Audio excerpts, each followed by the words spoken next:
cannot invent and pioneer if you cannot accept failure. We wanted people that were insanely great at what they did. Nobody was making any money at all. Most people thought the internet was going to be a fad.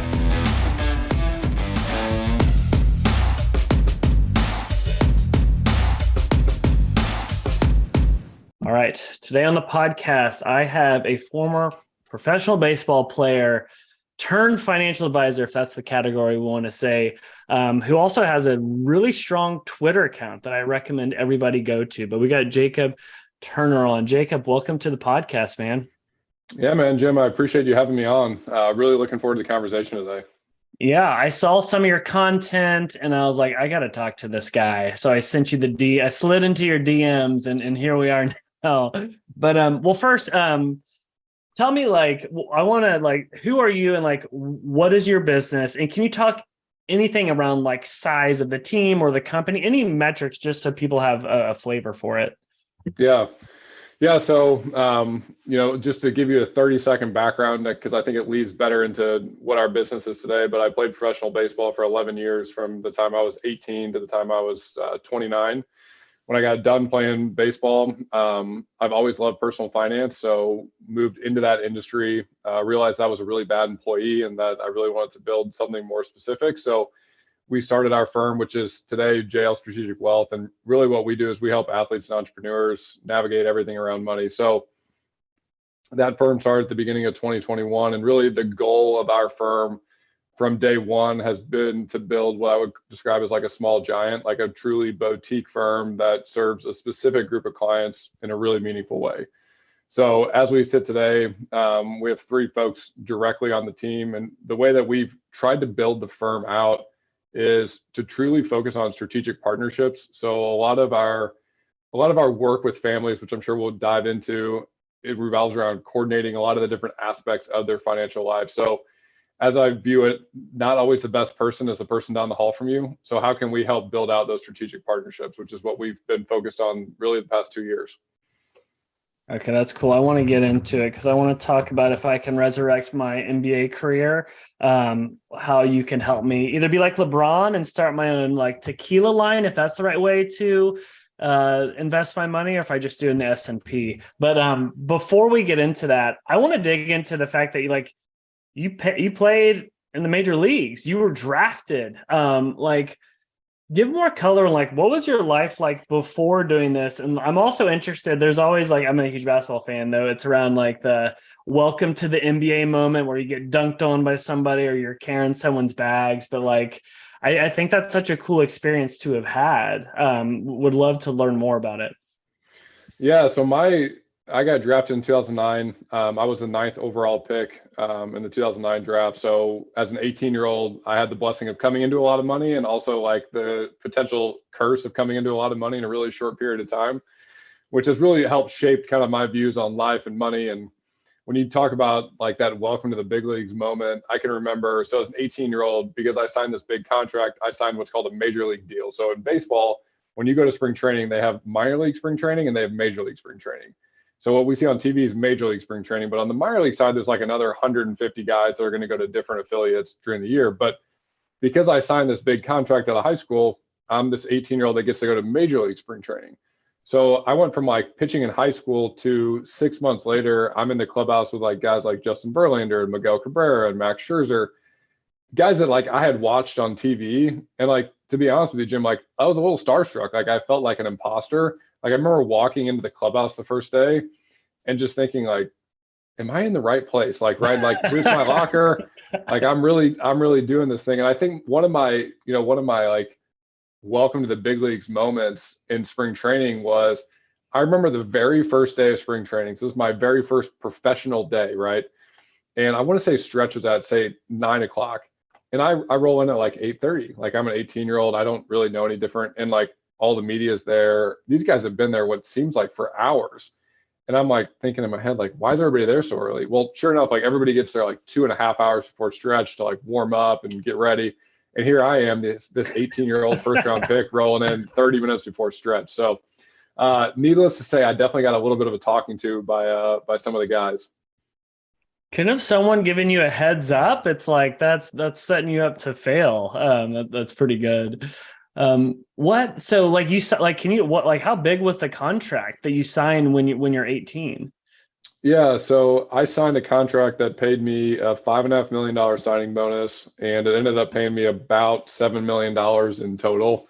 So it was enough money that my dad, who was a small business owner at the time, and my mom, who was a CPA at the time, were like, okay, you should, bypass college for the time being and go do this thing. Because for me, education had always been something like in my family, like we're going to go to college. So my thought process was always like, I'm going to go do that thing.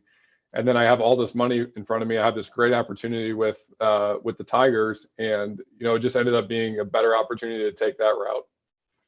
That's awesome. So you're 18, you get this $5 million signing bonus. Are you just like YOLOing it, or like what do you do? Or it sounds like you have a good head on your shoulders and parents that are like, okay, don't go clubbing. It's like, let's do something smart with this. Like, was that at all like a tough struggle, or were you making the right moves from day one? Yeah, I can still remember my mom sitting me down with an Excel document and being like, Jacob, like, I know this is how much you signed for, but here's about how much is going to come out because of taxes, and here's how much you could actually spend. And I was like, that's it? Like, of all this money I signed for, I can only spend this much. So I think from the start, I had a good sense around it. And I'll tell you, Jim, like, I think for a lot of athletes, you either go like one of two ways. You either like spend everything and you're just like, to your point, like totally YOLOing it, like, all right, like, let's just live this thing up. Or you go the other way and you're like, all right, I just want to make sure I don't blow this so that I don't spend any of it. And I definitely fell into more of the camp of like, I just don't want to be the athlete that's down the road that's like, man, I had this contract that was going to pay me all this money and now I have nothing to show for it. So for me, I didn't spend a lot of it. And I spent a lot of my early years with baseball really trying to educate myself around personal finance. Like, I had people, I built out a team of folks to help me, but I really wanted to understand what was going on.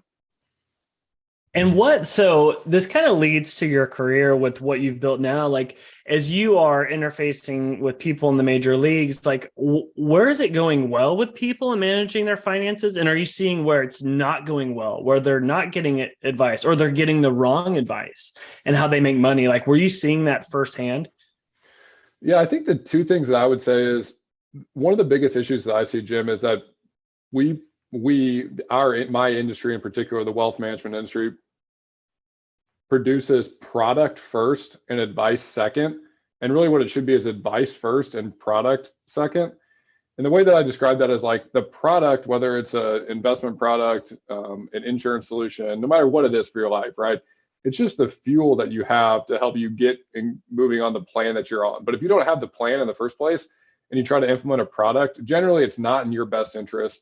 And generally the advisor is probably going to make a lot of money on it. And honestly, that was my own experience, right? Like, I had these people and some of the stuff that was going on, I was like, man, that doesn't seem like that's maybe the best thing for me. And as I started doing more research and asking more questions, it's like, wait a second, like, is that a good thing for me? And it was definitely a learning experience. So I would say first and foremost, helping to educate people, whether it's an athlete or an entrepreneur, right? Like, it is my job to like help them be the guide, help them make the good financial decisions. But if they're not educated and engaged on what we're talking about, then like, that's when all of a sudden you start running into issues.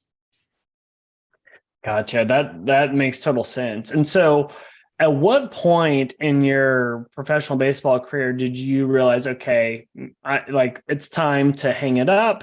And then how did that lead to kind of a career in person or in wealth management? Yeah. So for me, I think sports is a lot like entrepreneurship in the sense that you have to love the day-to-day grind of whatever you're doing. You have to love the process. It's not to say that like everything that we do in our lives as entrepreneurs today, we love the process of, but like you become such an expert at the process. You become such an expert at doing the things behind the scenes that nobody's ever going to see that ultimately give you the chance to succeed, right? And as an athlete, like all those things, as a pitcher specifically, it's all those little things, whether it's throwing bullpens in the offseason, working out, doing shoulder exercises, mobility work. If you're not committed to doing all those little things and you're not 100% bought in that I'm going to do everything I need to do, you're going to have no chance at competing at that level. And for me, in 2019, my last year, I'd actually played overseas in South Korea. At the time, I had 3 little kids. We had a 4th on the way, and my heart just wasn't in it from the sense of like, I don't want to leave my family for 5 months out of the year. And my heart just wasn't in the day-to-day grind, the day-to-day process that it takes to compete at that level. And I felt like for me, if my heart wasn't in it, it was time to move on, right? Like I'm taking the spot that somebody else should have. So for me, it was a little bit easier transition for me because I kind of knew what I wanted to do. Yeah, man, that's a huge sacrifice. And you have such different perspective when you have kids. Even now with work travel, I used to like fly all the time, and now I'm like Zoom, or I'm not gonna go to it because your priorities change. So you kind of realize, okay, now's the time. Walk me through like your path to getting into wealth management, and then when you kind of decided, hey, I want to do something on my own. Yeah, so I think that, for me, the path really starts at the beginning, right? As an 18-year-old, I come into all this money. I hire a financial advisor. My parents had never had financial advisors. So like we sit down with this guy, he's kind of saying terms like, I don't really understand, but like, he looks like a good guy, seems like a nice guy.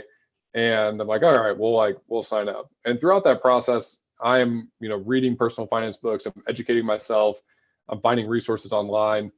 And I started asking better questions, and one thing leads to another. I end up moving on from that advisor and go to another advisor. And then I realized, okay, well, like he's not really giving me like the value that I want for like the fee I'm paying. So like, then I go to another advisor. And I would say probably halfway through my career, Jim, like I realized, I had this career trajectory of like, I'm here, I get drafted, and I go like basically straight to the big leagues. Like at 20 years old, I'm in the big leagues, and I'm thinking like, all right, I'm going to play for the next 15 years and make $200 million. And the path didn't go like that. Like 5 years later, here I am thinking like, all right, my career at any point could be over as a 25-year-old. So it ended up being a blessing for me because I realized early on that like, hey, I should really start thinking about what are some passions I have outside of baseball, outside of sports. And personal finance has always been that. Like I was always the guy in the locker room asking guys like, oh, who are you investing with? What are you paying in fees? How are you investing? And it would always be the same answer. It'd be like, oh, I got a guy. And if you ask a question like one layer deeper, it'd be like, well, I really don't know what's going on. So my passion has always been around helping to educate people around personal finance. And when I got done, I started working for a really great firm that was actually here in St. Louis, a multifamily office. So a multifamily office just means that we worked with multiple families to help coordinate their entire financial life, from investments to insurance to cash flow to risk management to estate planning. And I realized like, one, I'm not a great employee from the sense of like, I really love building stuff. I really love driving the bus. And two, I also felt very passionate that personal finance in general, and especially the advice that's given to the general public, isn't specific enough. If you go to most wealth management firms, they would say like, hey, if you have X amount of dollars, you can be a really good client. And really what they're saying is like, you can pay my fee, so we'll take you on as a client. And I felt like the advice that we should be giving should be so specific that these families that we're working with are getting 5 to 10x the value of whatever the fee they're paying. So for us, the only folks that we work with in our business today are athletes and entrepreneurs. So the way I describe it is like, it's folks that are either hitting the J curve in their business or people that are coming into what I call sudden wealth. So it's this opportunity that like, wow, like I put in all the work and now all of a sudden like this thing is really hit and I want to make sure I don't mess it up. So that was kind of the transition from 18-year-old Jacob, the baseball player, getting drafted to getting done playing and then moving on to this entirely new journey. Yeah. No, very cool. Yeah, I hear you on like being at a company, then realizing, okay, I can't do it. I need to do my own thing. And so what really got my attention is, this former athlete saw a problem with, wealth management, personal finance, or how people run their family offices. So creating something that's different. So can you talk about like, whenever you're launching this, what are some things you lean into that people were doing wrong, or things that they were doing that you wanted to do differently, whether it's how you kind of brought up a good point around people do products first and then advice. Whereas you're saying, no, advice first, then find the right products. Don't just give a product because you get a higher fee on it. Like what are some of those things that you didn't like? Because I liked your positioning as well as like the kind of anti-wealth manager's wealth manager. Yeah. So, I mean, I think for me, one of the biggest issues that I see is like, again, going back to the idea that like the advice is generally very general advice. It's like, okay, in your situation, you're making X amount of dollars. So here's the solution for people that are making X amount of dollars. And I can always remember, Jim, like when I would go in and meet with my advisor, I'd always ask the same question. I'd be like, all right, well, how am I doing? And the answer would always be the same. It's like, all right, you're doing good. Like I'm the best market timer in the history of the world. I started investing in 2009. So like the market's gone basically straight up for a decade, right? And I'm saving money, I'm investing money. So like everything's good. But really the question I was asking was, hey, in my situation where I'm coming into all this money at a really young age, how do I determine like what should I be spending versus what should I be saving? Because for me, the goal has never been to, and I joke with our clients about this, but like the goal is not to die with the most amount of money. Like nobody gets an award for dying with the most amount of money. Like I want to figure out like how can I best maximize the money that I have to live the life that I want to live. So whether that's contributing to other people's lives, contributing to my family's lives, going on experiences, how can I best utilize this money as a tool to get me where I want to go? So because what I don't want to be is 65, 70 years old and say like, you know, Jim, I did everything the right way and I got this huge bucket of money set aside for the next 10 years before I die. And for me, when I think about the clients that we're serving, they're facing that same problem. And a lot of times the advice they're getting isn't very specific. And the reason why it's not specific is because the person they're talking to has never walked in their shoes. They don't really know how they feel. When you're an athlete and you're coming into this big contract, it's very hard to articulate to somebody else like what it feels like. When you're an entrepreneur that's worked for 10 or 20 years, now you're exiting your business. Yeah, certainly there's like X's and O's strategic things that everybody can tell you to do. But like the idea that you're going to wake up on Monday morning, have more money in your bank account than you probably ever thought you would, but not have that same purpose and drive that you had Friday before you sold your business is a huge contributing factor to like how I think about money in general, right? Like when I got done playing baseball and I transitioned out, it's like everybody for the last 12 years has been like, oh, what's your name? And then what do you do? Right? Like that's the society we live in. So for me, it's really making that finance personal for the individuals we're working with and helping them understand like, hey, there's a lot more than just the strategic work, which even that, right? Like being specific about tax planning is vastly different for somebody that owns a business than somebody that works in a big corporation. Mm-hmm. No, very cool. And I kind of struggle because my relationship with wealth management and personal finance has very much changed where I was kind of like the do-it-yourself or self person reading Ramit Sethi. And then as I had a business and then my own personal finance, I wanted to get a little bit more sophisticated. We have like an interim CFO and I was using a investment advisor that actually recently just paused on just because I kind of did want to someone that has that CEO's perspective, because where I would struggle is like, what's my strategy? It's like, okay, for personal finance, we have a certain cash balance we always want to have for the emergency fund. I have 2 kids, we invest in their college savings, and then I have like my 401k, my wife's stuff. And then it's like, okay, with the rest of this stuff, what do I do? Do I just throw it to the S&P like index, or do I do a score on my risk preference and what I do? Or do I take some of it and do angel investing? And like, again, we have like a startup studio and a part of me is like, should I just be investing in that with the extra capital? Because that's where you could have wealth creation versus wealth preservation.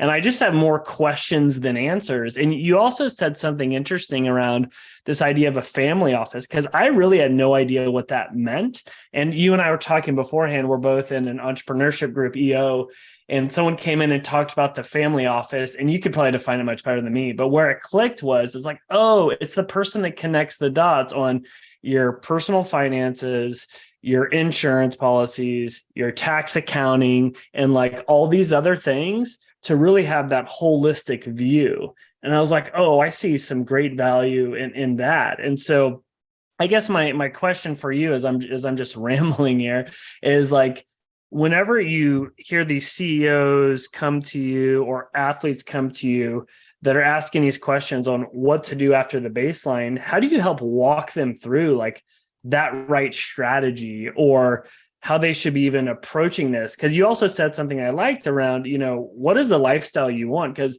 for my wife and I, we don't really want things, we want experiences. So it's like, I want to have the biggest budget to go on family vacations and bring all the grandparents and stuff.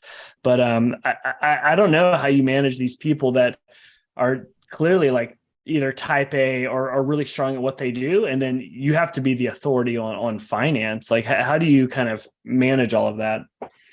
Yeah, I think the first question that I would say is we want to make sure we understand like where are they trying to go with their personal finances. And to your point, Jim, like a lot of people, the folks that we're working with have enough money to pay their bills. Like they're past the point of like paying their bills. And they're really saying, for an entrepreneur particularly, they're saying like, well, how much money should I call it throwing money over the wall. The idea that like your business is here and your personal finances are here and there's a wall here. And it's very hard as an entrepreneur to throw money over the wall because the one thing that you can touch and control and see from the day to day is like your business. So the first thought's like, well, I'm just going to always take all the money and invest it back in my business.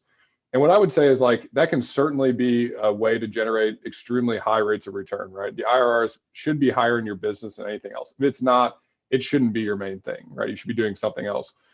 But it's also understanding, hey, if the business went away tomorrow, do I have enough money outside of that to continue living my lifestyle? And the reason why I personally think that's important is it gives you so much flexibility and peace of mind in your business to know that, hey, no matter what happens with my business, I'm good. Like we've worked really hard, and the last thing that you want is to be 20 years down the road and you're like, okay, like the only way that I can ever stop is if I sell this business and I get the number I exactly want. I think that's why ultimately like a lot of businesses don't sell, because they're not selling based on what they're worth. They're selling based on what the entrepreneur needs. So starting from a baseline of saying, what do you actually need? And then outside of that saying, okay, well, like what are your passions outside of that? Because, I think for me, for my wife and I'll speak for us, we don't live this huge lifestyle. Much of it is I want to have these experiences, but not only do I want to have these experiences, because we've been going on cool trips for a while, but one of the things I always struggled with was like, I'm on this cool trip. It's going to cost me, let's say $10,000 to go there. And maybe all in, it's going to cost me $20,000. So a lot of money, right? I'm on this trip yet. Like I feel this inherent, like, should I be spending all this money on this trip? And I think that's really where I view the role of, whether you call it the financial advisor, but really that strategic partner for you. That's like, hey, like you guys have worked really hard. Like you should feel really confident that like you guys are great to go on this trip. I want you guys to have a great time. And that's what I always felt like was missing in my conversations with advisors was like, nobody was giving me that additional confidence and peace of mind. Like in my head, I'm like, I could just go out and buy like one index fund and I could probably be good to go. But like, I really want somebody who's a partner in that. And to your second point, one of the biggest value adds for me and the way that we built the business around it is I've always built the business around saying, if I was a client of our firm, would I be willing to pay the fees that we charge? And one of the biggest things that like I found value in was my wife is very much the non-CFO spouse. So she doesn't, I don't want to say she doesn't care about the money, but she doesn't know the day-to-day operations of like, where are all the pieces? How do they all fit together? How does like our estate plan match up with our insurance, match up with our investments and cash flow and bank accounts and all that stuff? But really having that one person that's pulling all those pieces together in the event that something were to happen to me, there's one point person that's like, hey, I know where all the bodies are buried. And I think that's where the value is. And I could talk for days about some of the experiences I've had with maybe a really great CPA and a poor advisor. And the CPA is like, well, Jacob, why didn't you do this tax planning move? And I go back to the advisor and he's like, well, yeah, that's a great idea. Why don't we do that? And I'm like, well, why aren't you guys talking to each other? So the way that I view it, in our business is like, ultimately you need to have that one point person that you can rely on for everything in your financial life. Yeah. That's kind of looking out, that has your back as you're connecting all the things. Cause even recently, like I'd have the advisor and the tax team talk and it's like, oh wow, if we do this, there's big savings here. It's like, yeah, let's do that. And so that's where I was very impressed with like what you do and like the idea of family offices, which usually aren't available unless you're at a certain level, right, of income, because it just doesn't make sense with what it would cost to manage that. Okay, so I want to talk about like the business side. Like, so you launched this on your own. I mean, how do you get your first client, your first 5 or 10 clients? Because that's a lot of pressure. Like, hey guys, have this new service. Come give me all your money. Because there's probably a switching cost with it. Because everybody's got their guy, they've got whatever. Because I always think through, we work with a lot of companies, and that the switching cost is high. It can be really hard to acquire customers. Or are you going after people that are earlier in their journey where you can educate them? Like, how did you get those first 5 or 10 clients? Yeah, man, that's a great question, and one that only a true entrepreneur would ask, because every true entrepreneur knows at the beginning it's hard, and if anybody tells you it's not hard, they're lying to you. When we left in 2021, we left with no clients, and we had a non-compete, we had a non-solicit, so it was like, hey, if Oh, we're going to do this thing, we're like starting over. And I think for me, step one was just humbling myself and just saying, hey, I realize I'm starting at the bottom of the mountain again, and I'm okay with that, right? I've done this in sports. I know if I create a good process and I can create a message, like I know I can deliver the value. It's just how can I craft the message in a way that people will understand that, and also view me in that light. So for me, a lot of it came down to, okay, like how do I just go back to the very basics and create a target list of people that, and what I will tell you is, like, for me, one of the biggest value adds was having that targeted market, right? If I said anybody and everybody that has a certain amount of money could become a client, now it's just like overwhelming. It's like, all right, well, who do I target? And like, how do I mhm. target them? And what should the messaging be? But because it was, hey, athletes and entrepreneurs, okay, so like step one, what is the message? Step two, where are those people hanging out? And step three, like, how could I get in front of them and be able to show them the value? Because one of the things for me that I realized when I was, I used a couple different advisors before I became an advisor, and I was like, all these people all say the same thing, but then I get to the end of it and they haven't really shown me anything they're actually going to do. It's just kind of like, okay, like this sounds good. I like Jacob. Like, like I think he'd be good, but like I'm planning for like the unknown in 20 years. So the way that we really built out the process was to be able to really show them the value. Like, here's everything we're going to do.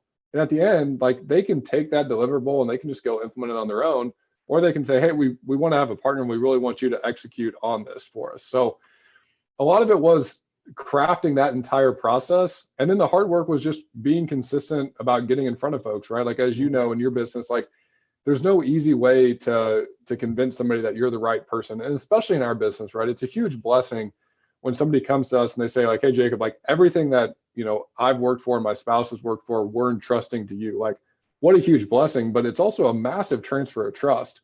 Mm, So for us to build that transfer of trust, it takes a long time generally, mm. which we've kind of found some ways to shorten that curve now, but that's what it looked like at the beginning. And it was certainly not easy.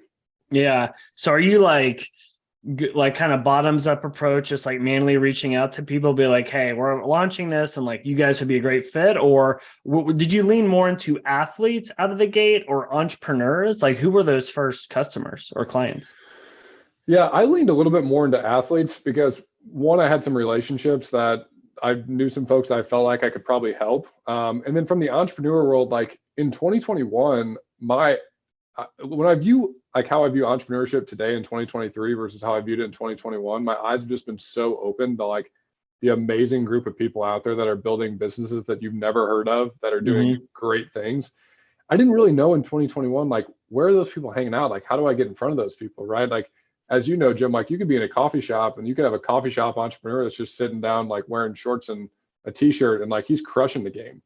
And like, I didn't realize that in 2021. So a lot of those early clients for me were athletes. And, I think as it's really expanded in terms of how we get in front of clients today, we do some fun things to get in front of prospects. I do some fun things to try to differentiate ourselves in terms of like getting that initial meeting, because I live in a space that is often commoditized, and frankly, my opinion on it is a lot of people would be better off without an advisor than the advisor that they currently have today. Wow, interesting. And so like, it's like leaning into like athletes in the early days, and like as you're growing now, like what's your top priority, or what are you thinking through with growth? Is it leaning into content marketing, or is it like other partnerships? Because it's pretty impressive, like being able to start this from scratch. Like, what are you thinking for the future as far as like what could work to really get this to the level you want it to be? Yeah, so for us, if you think about the wealth management industry as a whole, it's really relied almost solely on developing strategic relationships with other professionals. So whether it's CPAs or estate planning attorneys, you get a few referrals from them, you start building your client base. Your client base then starts referring other folks that they know because they feel like you're doing really good work for them.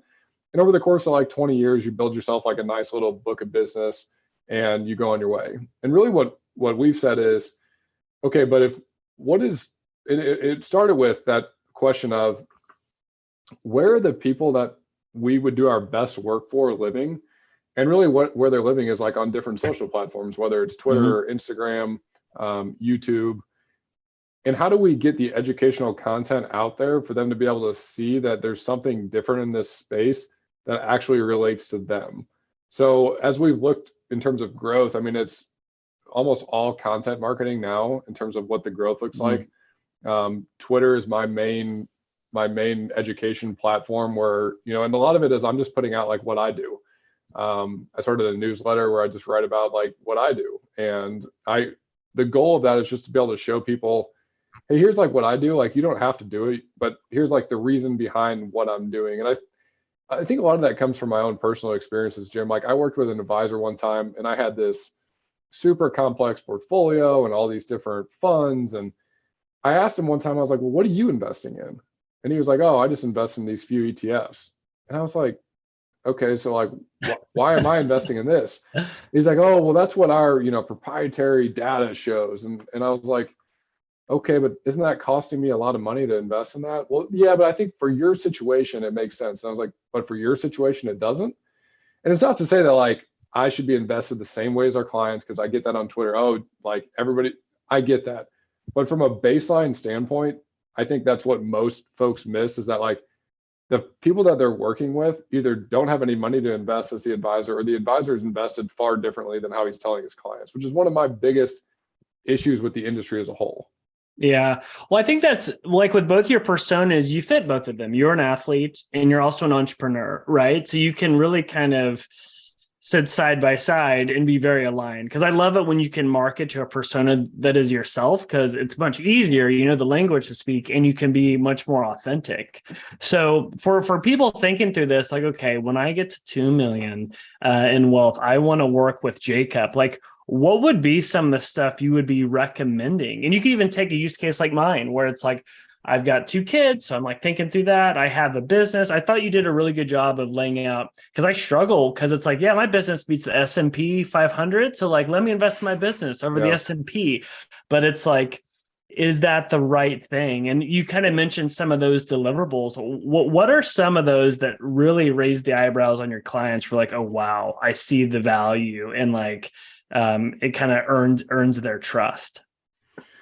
Yeah, I think a lot of the folks that come to us are thinking from a product-based outcome, because that's like the world we live in, right? If you turn on CNBC, they're talking about like what stock's going to go up next, and you know what thing's going to go down, and you know what insurance solution you should buy. And then when they come to us, a lot of it revolves around just asking questions and better understanding like, where are you trying to go? Because really what my goal is as a partner for these families is to provide peace of mind. And the only way that I can provide peace of mind is to understand where they're trying to go and get them better educated. Because I think one of the biggest mistakes I see, and I see this a lot with athletes, but I think it's also can happen with entrepreneurs, is they almost delegate too much. And I'll explain what I mean. If you delegate your finances so much that you don't really understand what's going on, and a lot of people do this their whole life. They get to become 50 years old, they have a big pile of money, and they're like, no, I got a guy. And I'm not here to tell you that's wrong. I'm here to tell you what my own personal experiences were with that. I've seen people do that, and they've never really made a good financial decision on their own. They've just been so reliant on delegating to somebody else. And what our job is to really help educate the families we're working with, so then they can be the ones that are making the good financial decision in their life. Because the products and solutions that we would say for your family, Jim, are going to be far different than the products and solutions for my family, because like our end goal, like what we're trying to get to, is going to be different, right? Like you're going to be shaped by your own personal experiences with money. I'm going to be shaped by my own personal experiences with money. And I'll give you an example. I had a situation where, you know, somebody's worried about, hey, if I can't sell my business for what it's worth, what happens? They're worried about that because like their dad had a successful business, and that's exactly what happened to him. So he has a frame of mind around money that is very personal to him, that like somebody else might not have, because they didn't experience that same thing. Yeah, it's funny. I mean, I feel like I have that too. It's like, not that I grew up poor, but just as far as like wasn't like rolling in it. So I'm very cautious, but I also think that could be a limiting factor with how I look at, well, at least my business growth, where I could be investing more, take out a line of credit and just go for it. But I kind of think of it as like I'm playing the long game where if this company goes under, I have to get a real job and I don't want to have to do that. So it's like it's a little bit of a more of a slow approach to growth where it's more cautious. But I think it's like there may be a therapy session I need to go through to get over that. But it's also like if you have that comfort with where you're at with your personal finance and you have those guardrails, it could maybe change some of those things you've baked into your head around money and finance. I'm sure part of what you do could be a little bit of a therapist, especially if you're working with athletes where they're coming into life-changing money and just how to navigate that. Yeah, I think to your point, I think that's something that I've struggled with, Jim, is just the magic of thinking big. Like I think you've experienced this certainly in EO, and I know I have, where this concept of, you see some of these other entrepreneurs that are doing things on another level, and you're like, well, should I be thinking that big? And I think that's even as we've grown our business, I first started out thinking like, okay, this will be a nice like lifestyle business and we'll prioritize income. And as we've continued to grow, I've loved building the business, and I'm thinking like a lot bigger now with the business than I was 2 years ago. And to your point, I can certainly resonate with the idea of like, all right, well, like how big do you go, and like how much do you actually bet on this? Mm-hmm.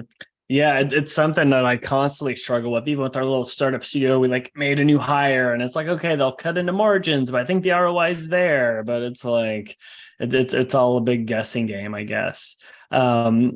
And I want to talk a little bit about EO. So you and I are both in this entrepreneurship group. Like, because like for me, when I first started the company, I wasn't in any groups or communities. It's just all in my head. I'd be up late at night and like that was my like interaction with other founders, is like talking to Jim at midnight versus Jim at 6 a.m. And then when I started getting into an entrepreneurship group, it was really helpful. Like, what's been some of the biggest benefits you've had with talking to other CEOs or business owners that are kind of going through what you're going through?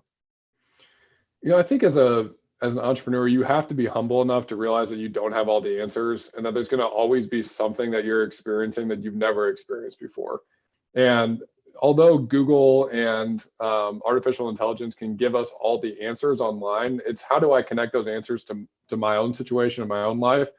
And one of the things that I've really valued about EO is just the sharing of experiences, right? Like nobody's here to give you advice, but they are here to share experiences. And those experiences oftentimes have either a good result or a bad result. And then you can take that information and say, okay, based on, Jim's experience, maybe I should turn left when I thought I should turn right. And I think just having those other people that you can be like-minded with has been really beneficial for me. And I think you would probably agree with this. I don't want to put words in your mouth, but the idea that when you talk to somebody else that didn't start the business, it's very hard for them to relate to what you're going through and what you're saying. Like they can understand, like when you say like, oh no, it's hard.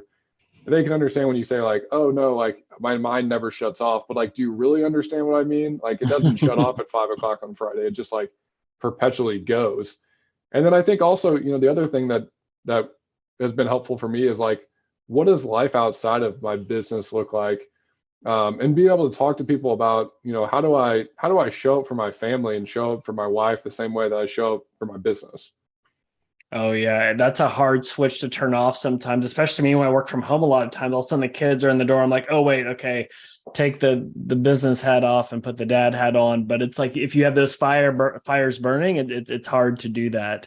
And to your point, like for people that know, like what's interesting about our entrepreneurship group is that it's not about giving advice. You're actually not allowed to, because I could have a problem like, oh, I don't know how to manage my personal finances. And like if Jacob and I are formed, he would clearly have the answers, but it's not like, oh, stop doing that, start doing this. Because if you do that, you don't create this culture of like vulnerability and honesty. And so instead, it's about these experience shares where it's like, okay, in a similar situation, this is what I was going through and what happened. And that just, it's such a better way to communicate. And I think it's something that we've even tried to do at our company that I think can have a big impact.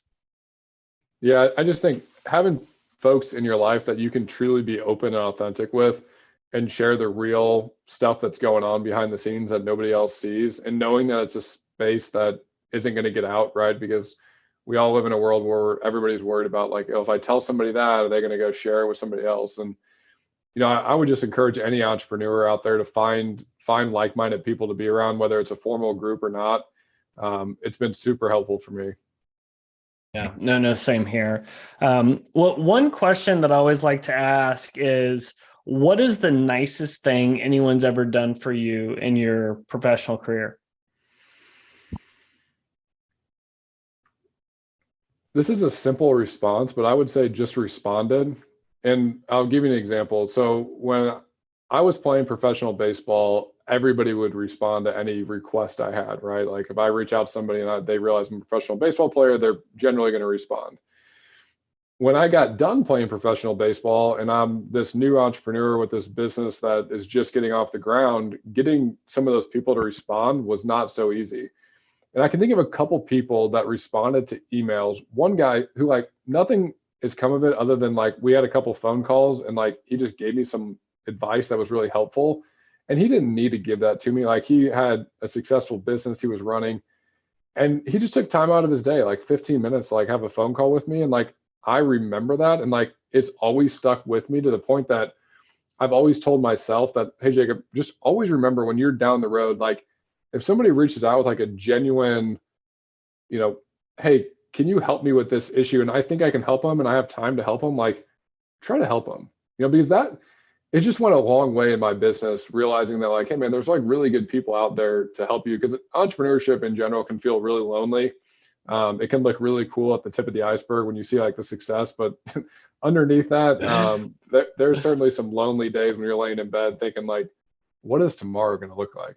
Yeah, it's like, why did I do this? Yeah. No, that's such a good point. Literally, I remember like starting out and with Growth Hit, I was like, I would just do like some free one-off things to help. And like this guy was at a startup or at a venture firm, and I like emailed him like, hey, you need any free growth work for your portfolio? He actually responded like, go talk to the CEO. She led to like an engagement, what led to an introduction at Techstars, which led to like this domino effect, all because he responded. I actually talked to him like a few months ago. I was like, dude, thank you. You don't know what that did. He's like, I don't even remember that. But the fact that he like just defaulted to responding, I think is huge. But it's so funny. That's a really, really good point. Yeah, I know for me, that's something that's always resonated with me and something I hope to carry on. Well, very cool. Well, if people want to learn more about, Jail Strategic Wealth, or if they want to follow you or get more of your content, where can we send them? Yeah, so I'm most active on Twitter. I'm on Twitter, Instagram, and LinkedIn. All my handles are the same, The Sudden Wealth. I usually respond to most folks on Twitter if they send me a message. And I also have a newsletter if you're interested in learning about what I'm doing in my own personal financial life. Yeah, and again, I cannot recommend it enough. The content's awesome, and that's a pretty strong handle as well. But very cool. But Jacob, dude, thank you so much for the time. I know you've got a lot going on. It was fun to kind of pick your brain and get some free financial advice. So thank you for that. Absolutely. Thanks, Jim. Cool. Thank you.